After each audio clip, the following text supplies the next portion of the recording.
Hi అండి, అందరికీ నమస్తే. అందరూ ఎలా ఉన్నారు? నేను చాలా బాగున్నాను. మీరందరూ కూడా ఇంకా బాగుంటారని ఆ దేవుని మనస్ఫూర్తిగా కోరుకుంటున్నాను. అయితే ఈరోజు కూడా ఒక మంచి వీడియోతో మీ ముందుకు వచ్చేసాను. అయితే ఈ నెల 16వ తేదీన అంటే శుక్రవారం రోజు పౌర్ణమి కంటే ముందు వచ్చే వరలక్ష్మి వ్రతం పూజ ఎలా చేయాలి, అలాగే పూజ అమ్మవారికి ఏ నైవేద్యం పెట్టాలి, పూర్తి పూజా విధానం మీ అందరికీ చూపిస్తానండి. అలాగే మీ అందరికీ కూడా చాలా తేలికగా చేసుకునే విధంగానే ఈ పూజ చేసి మీ అందరితో షేర్ చేస్తున్నాను. అయితే ఈ వీడియోని ఎక్కడా కూడా స్కిప్ చేయకుండా చూడండి. అలాగే ఈ నెల 16వ తేదీన శుక్రవారం రోజున పౌర్ణమి కంటే ముందు వచ్చేదే వరలక్ష్మి వ్రతం. అయితే సిరులను ఇచ్చి వరాల వర్షాన్ని కురిపించే వరలక్ష్మీదేవి యొక్క అనుగ్రహాన్ని తప్పకుండా పొందుతారు. శ్రావణ మాసంలో వచ్చే ఈ వరలక్ష్మి వ్రతానికి చాలా ప్రాముఖ్యత ఉంటుంది. వరలక్ష్మి వ్రతం రోజున ప్రతి స్త్రీ కూడా వరలక్ష్మీదేవిని పూజిస్తూ ఉంటారు. కాబట్టి ఎవరి మతాన్ని బట్టి వారు వ్రతాలను పూజలను చేసి ముత్తైదులను పిలిచి వాయనాలను అందిస్తూ ఉంటారు. అయితే వరలక్ష్మి వ్రతం శుక్రవారంతో కలిసి వస్తుంది కాబట్టి ఎంతో పవిత్రమైనటువంటిది. ఈ వరలక్ష్మి వ్రతం రోజున ప్రతి ఆడవాళ్ళు కూడా ముందుగానే నిద్ర లేవగానే సూర్యుడు ఉదయించక ముందే నిద్ర లేవాలి. బ్రహ్మ ముహూర్తంలో ఈ పూజ ఆచరించే వాళ్ళకు చాలా అంటే చాలా అమ్మవారి అనుగ్రహం తప్పకుండా లభిస్తుంది. అయితే వరలక్ష్మి వ్రతం పూజకైతే నేను ఇక్కడ అన్నీ సిద్ధం చేసుకుంటున్నాను. ఇక్కడ నేను ఒక పీటను ఏర్పాటు చేసుకుని ఆ పీట మీద కొంచెం పసుపు రాసి ముగ్గు పెట్టుకొని పసుపు కుంకుమలు వేసుకున్నాను. ఆ తర్వాత ఒక జాయిట్ ముక్క వేసుకున్న తర్వాత ఇలాగా డిజైన్గా ఉన్నది ఒక మ్యాట్ని ఏర్పాటు చేసుకొని 3 గుప్పెళ్ళ బియ్యాన్ని పోసుకొని ఆ బియ్యం మీద పసుపు కుంకుమలు వేసుకొని అమ్మవారి పటాన్ని పెట్టుకొని అమ్మవారి గాజులు మాల అలాగే తామర గింజల మాలను వేసుకుంటున్నాను.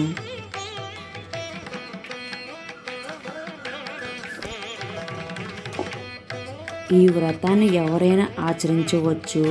ఇలా ఆచరించడం వల్ల లక్ష్మీదేవి కటాక్షం ఖచ్చితంగా కలుగుతుంది. ఏ కోరికైనా లక్ష్మీదేవి అమ్మవారు కోరిక తప్పకుండా నెరవేరుతుందని మన పండితులు చెప్తున్నారు. ఈ వరలక్ష్మి వ్రతం రోజు మనం ఏ కోరికలైనా తప్పకుండా నెరవేరుతాయి. అలాగే ఇక్కడ నేను కలశానికి ఒక ఎండి ప్లేట్ని సిద్ధం చేసుకొని ఆ ప్లేట్లో 3 గుప్పెల బియ్యం పోసుకున్నాను. ఆ తర్వాత పసుపు కుంకుమలను వేసుకోవాలి.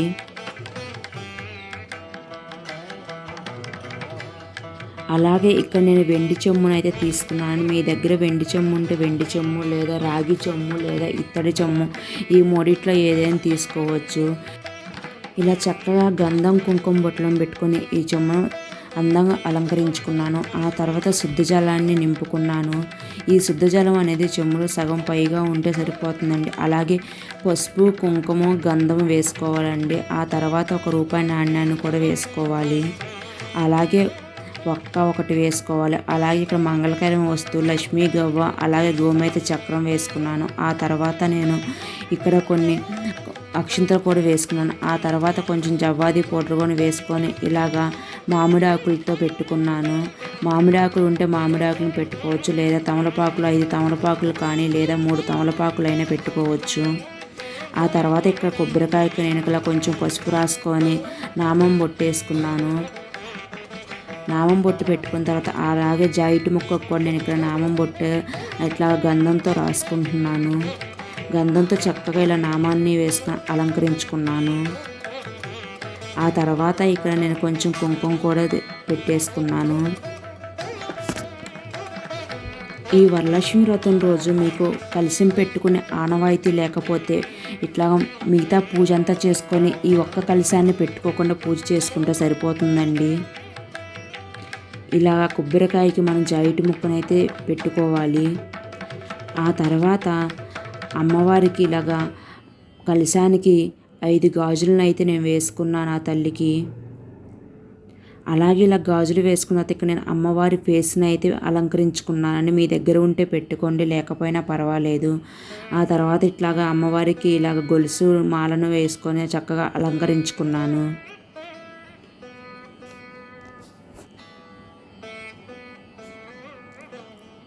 అమ్మవారికి ఇలాగా ఈ ఆభరణాలు వేసిన తర్వాత చాలా కళగా కనిపించారు. చాలా అంటే చాలా అందంగా కనిపిస్తున్నారు అమ్మవారు. ఆ తర్వాత ఇక్కడ నేను ఒక ప్లేట్ని సిద్ధం చేసుకొని ఆ ప్లేట్కి గంధం కుంకుమ బొట్లను పెట్టుకున్నాను. అలాగే ఒక వెండి ప్లేట్ని కూడా సిద్ధం చేసుకున్నాను. ఈ 2 ప్లేట్లో ఒకటి లక్ష్మీదేవి అమ్మవారిని పెట్టుకోవడానికి, అలాగే ఒకటి పసుపుతో చేసిన గణపతి విగ్రహాన్ని తయారు చేసుకొని పెట్టుకోవడానికి 2 ప్లేట్లను సిద్ధం చేసుకున్నాను. ఇట్లాగా నేను లక్ష్మీదేవికి చక్కగా గంధం కుంకుమ బొట్లను పెట్టుకొని చక్కగా అలంకరించుకున్నాను. ఆ తర్వాత అమ్మవారి దగ్గర ఏనుగులను సమర్పించాను. అలాగే అమ్మవారికి ముత్యాల మాలను అలంకరించుకున్నాను. అమ్మవారికి పసుపు కుంకుమను తప్పకుండా సమర్పించాలి ఈరోజు. నేను ఇలా పూజ చేస్తున్నాను కాబట్టి మీరు పూజ చూస్తూ ఉండండి. నేను మధ్య మధ్యలో వాయిస్ ఓవర్ ఇస్తూ ఉంటాను.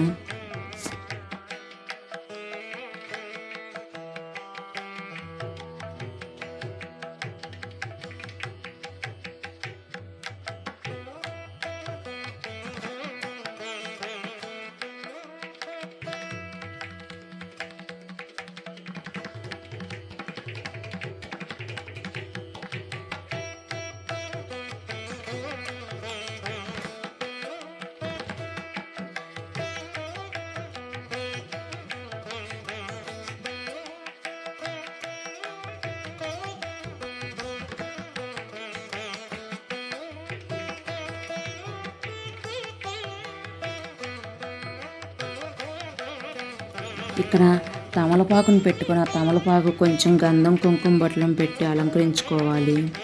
ఆ తర్వాత కలశానికి ఇక్కడ నేను మామిడాకును కట్టడం మర్చిపోయానండి. ఇక్కడ నేను మామిడాకును అయితే నేను కలశం చెమ్మకు అయితే కట్టుకుంటున్నాను. ఆ తర్వాత అమ్మవారికి ఒక దారపోకి పసుపు రాసి పసుపు కొమ్మను కట్టుకొని కుంకుమ బొట్టు పెట్టుకొని అమ్మవారికి కట్టేసుకున్నాను. వరలక్ష్మి వ్రతం రోజు అమ్మవారి దగ్గర మనము ఇలాగా పసుపు కొమ్మును కానీ లేదా మన దగ్గర లక్ష్మీదేవి రూపు ఉంటుంది కదండి, ఆ రూపును కూడా పెట్టుకొని కట్టుకుంటూ ఉంటారు కలశానికి. ఇలాగా రూపుని తెచ్చుకొని కట్టుకోలేని వాళ్ళు ఇలా పసుపు కొమ్మును తెచ్చుకొని కట్టుకోవచ్చు, మరేం పర్వాలేదండి.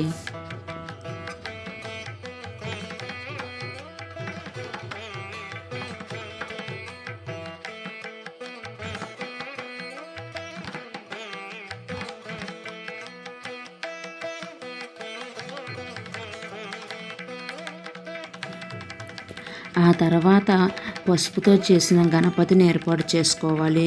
ఇలా పసుపులో కొంచెం వాటర్ పోసుకొని పసుపు గణపతిని చేసుకోవాలి. ఈ పసుపు గణపతి కొంచెం ఎత్తుగా ఉండేటట్టు చేసుకోవాలండి పసుపుతో, ఎందుకంటే గణపతి ఎత్తుగా ఉండాలి.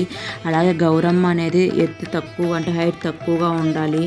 అలాగే గణపతికి ఇలాగ పైన కుంకుమ బొట్టు పెట్టాలి, అంటే గణపతికి తల మీద కుంకుమ బొట్టు పెట్టాలి. గౌరమ్మకి ఇక్కడ నేను పెట్టినట్టు విధంగా పెట్టుకోవాలి కింద వైపు. ఇలా మన ఎదురుగా కనిపించే విధంగా గౌరమ్మ పెట్టుకోవాలి. గణపతికి అయితే తప్పనిసరిగా కొంచెం హైట్లో ఉండేటట్టే చూసుకోవాలండి. హైట్గా అంటే కొంచెం ఎత్తుగా చేసుకొని పెట్టుకోవాలి గణపతిని అయితే, పసుపుతో చేసిన గణపతిని.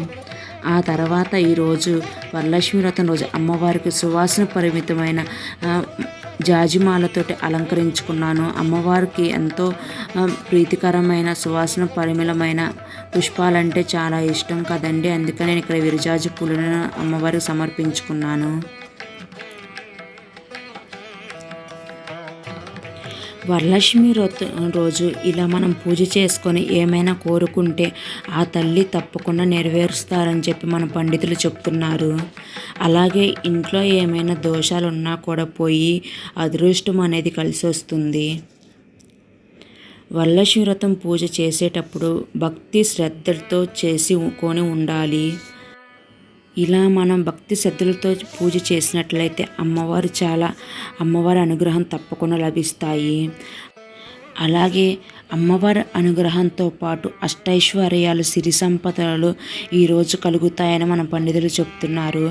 అలాగే అమ్మవారు అలంకార ప్రియురాలు అంటారు కదండి, మనం అమ్మవారికి ఎంత అలంకరించుకుంటే అంత అమ్మవారి అనుగ్రహం తప్పకుండా లభిస్తుంది. అమ్మవారు కూడా అంతే సంతోషపడుతుంది ఈరోజు. అలాగే ఇక్కడ నేను దీపారాధన చేసుకోవడానికి ఆవు నెయ్యిని వడ్డించుకొని 2 కలిపిన ఒక ఒత్తిలో వేసుకుంటున్నాను. అలాగే కొంతమంది ఈ వ్రతాన్ని సంప్రదాయంగా చాలా సింపుల్గా కూడా చేసుకుంటూ ఉంటారు.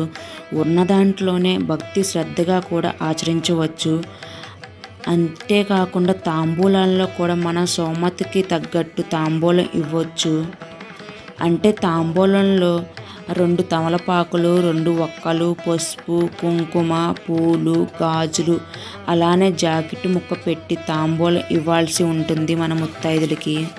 అలాగే ఇక్కడ వరలక్ష్మి వ్రతం ప్రారంభించే ముందు ఏ పూజ చేసినా మనం గణపతి విగ్రహానికి మనం పూజ చేసుకుంటాం కానీ ఆ గణపతి స్వామికి, ఆ విఘ్నేశ్వరుడికి మనము ముందుగా ధూప దీప నైవేద్యాలను సమర్పించి పూజ చేసుకోవాలి. ఆ విఘ్నేశ్వరికి ముందుగా పసుపు కుంకుమలో కొన్ని అక్షంతలు సమర్పించి నైవేద్యంగా బెల్లాన్ని సమర్పించాలండి. ఆ తర్వాత కొన్ని పుష్పాలను వేసి సమర్పించాలి. స్వామివారికి అగరబత్తిలో ధూపము, అలాగే ఇలాగ ధూప స్టిక్స్తో ధూపము సమర్పించి హారతిచ్చి స్వామివారి అనుగ్రహం తప్పకుండా లభించాలని ఆ స్వామికి ముందుగా మనం కోరుకొని ఈ పూజ అనేది మొదలుపెట్టాలి. ఈ పూజలో ఎలాంటి విజ్ఞానాలు లేకుండా చూడు తండ్రి అనుకొని నమస్కారం చేసుకోవాలి. ఆ తర్వాత ఆ వరలక్ష్మి వ్రతం అనేది ప్రారంభించుకోవాలి. ముందుగా దీపారాధన చేసుకోవడానికి అగరబత్తులు కానీ లేదా ఏకహారతి ఉంటే ఏకహారతితో అయినా దీపారాధన చేసుకోవచ్చు. ఆ తర్వాత లక్ష్మీదేవి అమ్మవారి దగ్గర కొంచెం పసుపు, కుంకుమ, అక్షంతలను వేయాలి. అలాగే లక్ష్మీదేవి పట్టం దగ్గర కొంత పసుపు, కుంకుమ, అక్షంతలు వేసుకోవాలి. అలాగే కలిసిన దగ్గర కూడా వేసుకోవాలి. అలాగే గౌరీదేవి అమ్మవారి దగ్గర కూడా వేసుకోవాలి. మనం గౌరీదేవిని చేసుకున్నాం కదండి, ఈ గౌరీదేవికి కూడా పసుపు, కుంకుమ సమర్పించి అక్షంతలను సమర్పించాలి.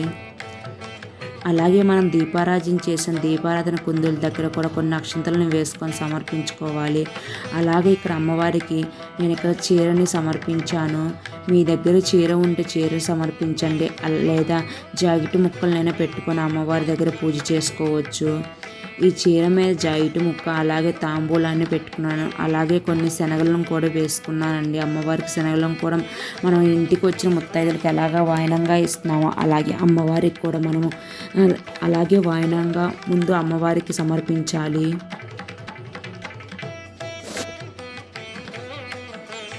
ఈ పూజ అనేది మన దగ్గర ఉన్న డబ్బుతో ఉన్న దాంట్లో సొమ్ముతో తగ్గట్టుగానే చేసుకోవచ్చని మరేం పర్వాలేదు తప్ప ఆడంబరాలకి పోయి అప్పులు చేసి మరి అంటే ఎక్కువ పెద్ద మొత్తంలో చేయాల్సిన అవసరం లేదు. ఏ పూజకి ఏ వ్రతాలకు అయ్యే అత్యంత భక్తి శ్రద్ధలతో పూజ చేయాల్సింది తప్ప మన ఆడంబరాలకు పోయి అలా ఇలా అని కాకుండా మనం భక్తి శ్రద్ధలతో అమ్మవారికి పూజిస్తే అమ్మవారి అనుగ్రహం తప్పకుండా లభిస్తాయి. మన ఇల్లు ఎప్పుడూ కూడా సుఖ సంతోషాలతో అష్టైశ్వర్యాలతో నిండుగా ఉంటుంది. ఎలాంటి ఆటంకాలు లేకుండా మన ఇల్లు ఎప్పుడు కలకల్లాడుతూ పచ్చగా ఉంటుంది. ఆ తర్వాత ఇక్కడ నేను అమ్మవారి దగ్గర మనము చేతికి కట్టుకునే తోరణాన్ని అమ్మవారి దగ్గర పెట్టుకొని కొంచెం పసుపు, కుంకుమ, పూలు, అక్షంతలు వేసి ఇలా నమస్కారం చేసుకున్నాను.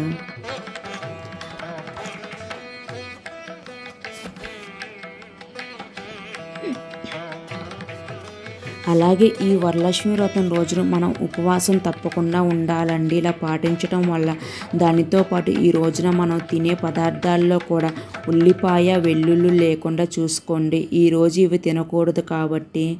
అలాగే బ్రహ్మచార్యం కూడా పాటించాలి ఈరోజు. ఇలా ఉపవాసం ఉండి అమ్మవారికి పూజ చేసుకుంటే చాలా మంచిదండి. ఈరోజు వరాలు వర్షం కురిపించే ఆ వరలక్ష్మి అమ్మవారు మన ఇల్లెప్పుడు సుఖ సంతోషాలతో అష్టైశ్వర్యాలతో భోగి భాగ్యాలతో కలకాలగా ఉండాలని అమ్మవారికి పూజ చేసుకోవాలి. అలాగే ఇక్కడ నేను మంగళకరమైన వస్తువులతో అమ్మవారికి ఒక్కొక్కటి వేసుకుంటూ అష్టోత్తరం పూజ అయితే ప్రారంభించుకున్నాను. మనకు లలితా సహస్రనామం బుక్లో అష్టోత్తరనామాలు ఉంటాయండి. లక్ష్మీదేవి ఆ 108 నామాలు ఉంటాయి. ఆ 108 నామాలు చదువుకుంటూ ఇలా మంగళకరమైన వస్తువులతో పూజ చేసుకోవచ్చు, లేదా కుంకుమ పూజ చేసుకోవచ్చు, లేదా అక్షింతలతో చేసుకోవచ్చు. అలాగే మీకు విడిపూలు కనుక ఉన్నట్లయితే మల్లెపూలు ఇలాగే విరజాజులు ఉన్నట్లయితే ఆ మల్లెపూలతో విరజాజులతో కూడా మనం ఒక్కొక్క పువ్వు వేసుకుంటూ 108 పూలు వేసుకొని అమ్మవారికి అష్టోత్తరం పూజ చేసుకోవచ్చు. ఆ తల్లికి ఇలా పూజ అనంతరము నేను అమ్మవారికి నమస్కారం చేసుకున్నాను. ఆ తల్లి ఆశీస్సులు ఎప్పుడూ కలగాలని మనస్ఫూర్తిగా కోరుకుంటున్నాను. ఆ తర్వాత ఇక్కడ స్తోత్రం అయిపోయిన తర్వాత వరలక్ష్మి వ్రత కథ అయితే నేను ప్రారంభించి చదువుకున్నానండి. ఈ వరలక్ష్మి వ్రతం రోజు తప్పకుండా మనం వరలక్ష్మి వ్రతం కథ తప్పకుండా చదువుకోవాలి. అలాగే ఈ వరలక్ష్మి వ్రతం రోజు వరలక్ష్మి వ్రతం చేసుకోలేని వాళ్ళు కనీసము వరలక్ష్మి వ్రతం తర్వాత వచ్చే శుక్రవారం రోజైనా సరే వరలక్ష్మి వ్రతం చేసుకోవచ్చు. మరేం పర్లేదండి, తప్పకుండా చేసుకోవచ్చు. ఎందుకంటే అందరికీ కూడా వరలక్ష్మి వ్రతం రోజు చేసుకోవచ్చు, వీలుండొచ్చు, వీలు లేకపోవచ్చు. ఇలా వీలు లేని వాళ్ళు మిగతా శుక్రవారాల రోజు పూజ చేసుకోవచ్చు. మనం ఈ వరలక్ష్మి వ్రతం పూజ చేసేటప్పుడు తప్పకుండా కుంకుమ బొట్టు పెట్టుకొని, కాళ్ళకు పసుపు రాసుకొని, చేతులకు గాజులు వేసుకొని లక్ష్మీదేవిలా కళకళలాడుతూ ఉండాలి. ఇల్లంతా పసుపు నీళ్ళు చల్లుకొని పూజ ప్రారంభించుకోవాలండి. ఆ తర్వాత ఇట్లా వరలక్ష్మి వ్రతం కథ చదివిన తర్వాత అమ్మవారి దగ్గర ఇట్లా కొన్ని అక్షింతలను వేసుకొని నమస్కారం చేసుకోవాలి.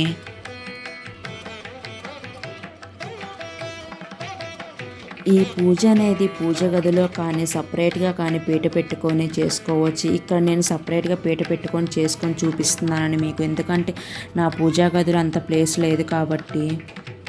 ఆ తర్వాత ఇక్కడ నమస్కారం చేసుకున్నాక ఇట్లా తోరణం అనేది చేతికైతే కట్టుకోవాలి మనము.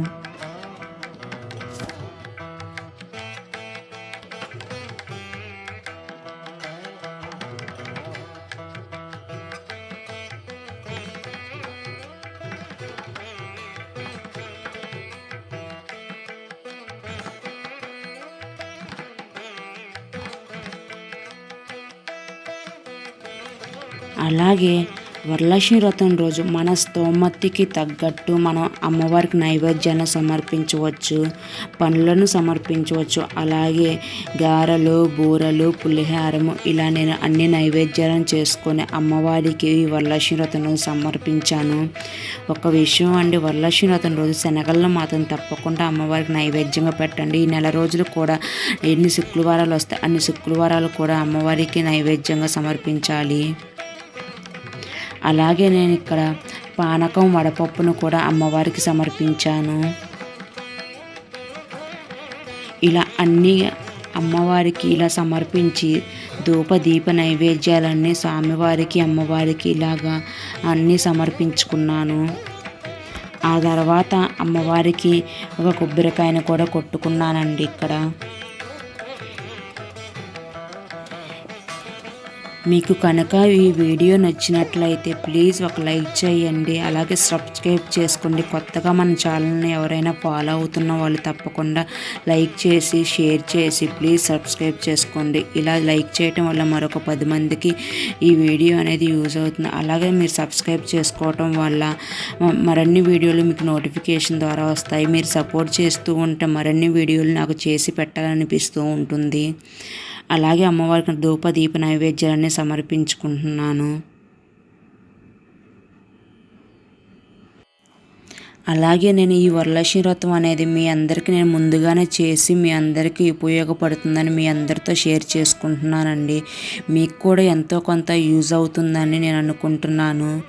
కొత్తగా పెళ్ళైన వాళ్ళు కానీ లేదా కొత్తగా ఎవరైనా మొదలు పెట్టుకోవాలనుకున్న వాళ్ళు ఈ పూజ అనేది మీ అందరికీ ఉపయోగపడుతుందని అనుకుంటున్నాను.